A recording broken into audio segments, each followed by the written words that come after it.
So, hi guys. Ito nga, nag-layout na ako ng letter Z kasi yan yung start letter ng kanyang name. Tapos, ayan, pinumpisan ko ng padikit sa anak ko yung sequence. So, ayan. Ako yung tagalagay ng glue, then siya yung taga-dikit. Tapos, ina-arrange ko lang yung dinidikit niya. Yan, sinasabi ko, isundan niya yung line. Tapos, dikit siya ng dikit. Ayan, kita niyo na. Inaayos ko lang ng konti.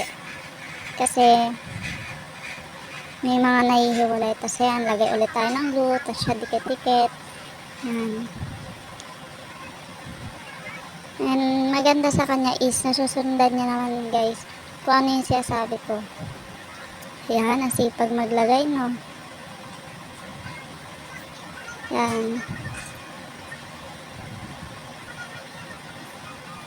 Yung nilalagay niya is ina-arrange ko lang. So, kita nyo naman siya naman talagang gumagawa. And ako nga po pala yung nag-layout niya na para hindi na siya mahirapan. Matyaga din naman siya magdidikit guys ng sequence and kita nyo naman.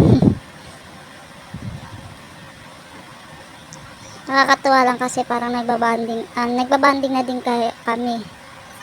And ayan, malapit nang matapos. So ayan guys, hindi ko na pinabuo ng lagay ng sequence kasi parang hindi siya mahirapan pa.